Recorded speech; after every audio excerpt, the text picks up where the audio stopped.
The first 3 years of medical school, I was living almost entirely off of loans. My student loan balance as of now is around $350,000. By the time I graduate, I expect it to probably hit $400,000, maybe a little more.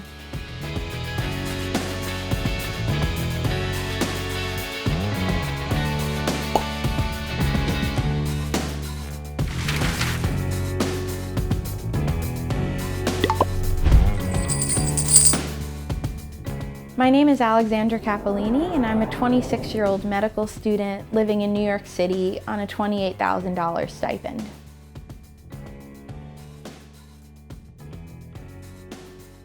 Right now, I'm on a research year in between my 3rd and 4th years of school. The average week for me is pretty busy because I'm taking master's classes mostly at night and then working full-time with the research team during the day.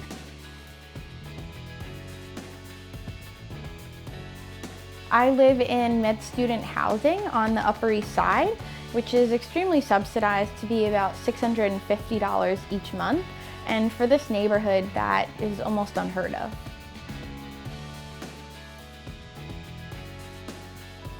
Almost all of my friends in medical school rely on some form of family support in order to make ends meet here, because we're 26, 27 years old and none of us have, the $80,000 that you need a year for tuition and living expenses.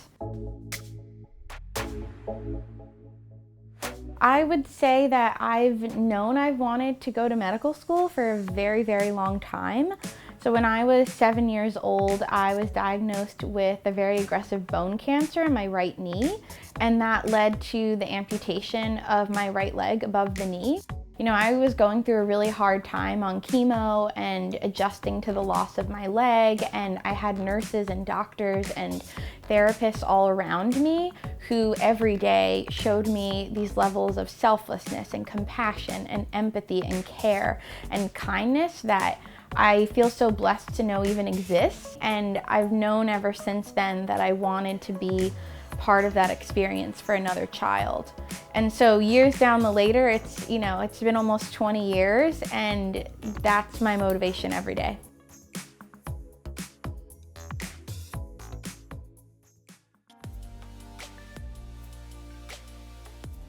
There are definitely challenges that come with living in such an expensive city like New York on this research stipend. And even then, I've wanted to be in medical school for so long that none of those sacrifices have felt like deal breakers to me. They've just been a challenge to kind of navigate, but one that, I'm working through. It definitely gets tricky planning to meet up in New York with friends of mine who are 5 years out of college graduation and have been making nice, comfortable salaries this entire time and don't have to think too much about budgeting, at least not in the same way that I do on a research year stipend.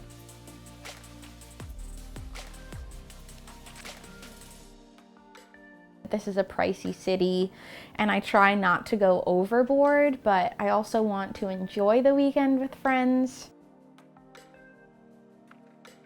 It's refreshing knowing that I can do that, but I also know that at the end of this year, when I go into 4th year, I'll go back to, letting that savings account sit pretty quiet.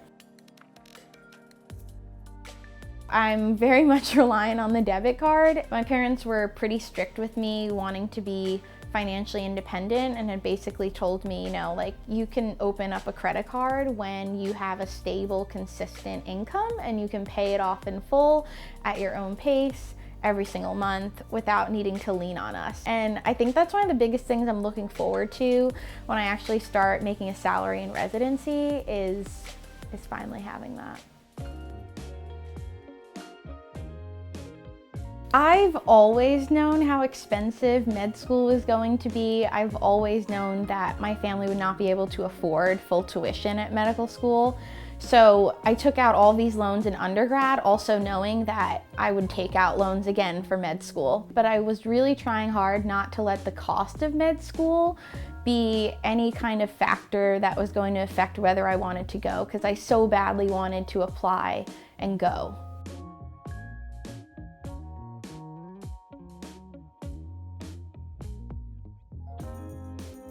So my salary as a resident, which is the next step of training after you graduate from medical school, would probably be something in the range of maybe $55,000 to $65,000, and that would be my salary for, the next 4 or 5 years.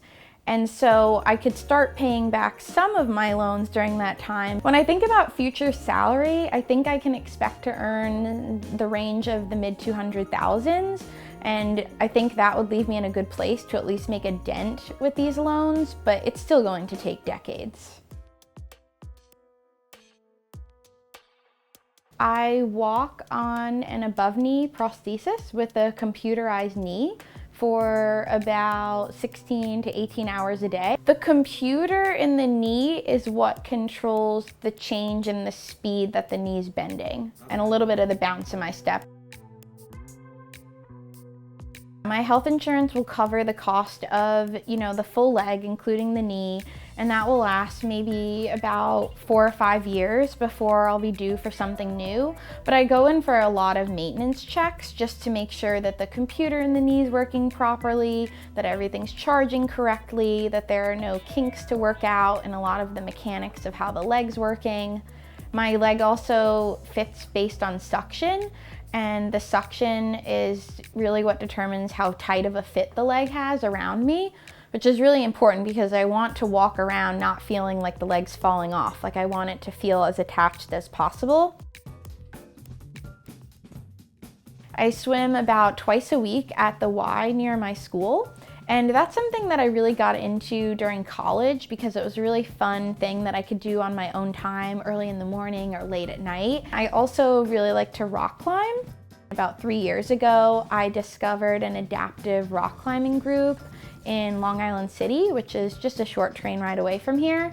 And so I started going one night a week to climb with a really great group of volunteers and other athletes. And that took a little bit of a pause during COVID, but now I've been gradually getting back into it, and it's something I try to make time to do every few weeks.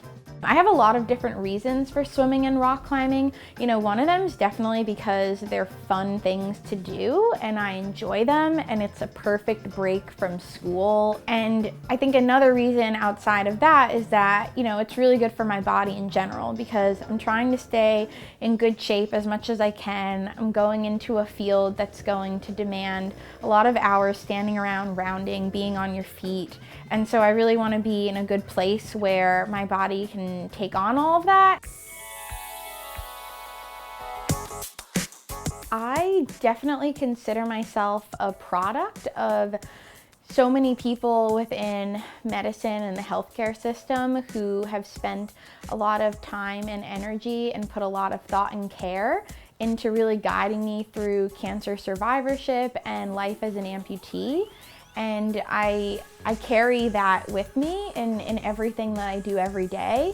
So when I think about having an opportunity to someday be in a care team that's taking care of a child who's facing a cancer diagnosis or limb loss and what that whole family's going through, that is so meaningful and rewarding that I don't think too hard about the costs of getting there, because that's still my guiding force. That's still what gets me up in the morning, and I'm just trying to find a way there.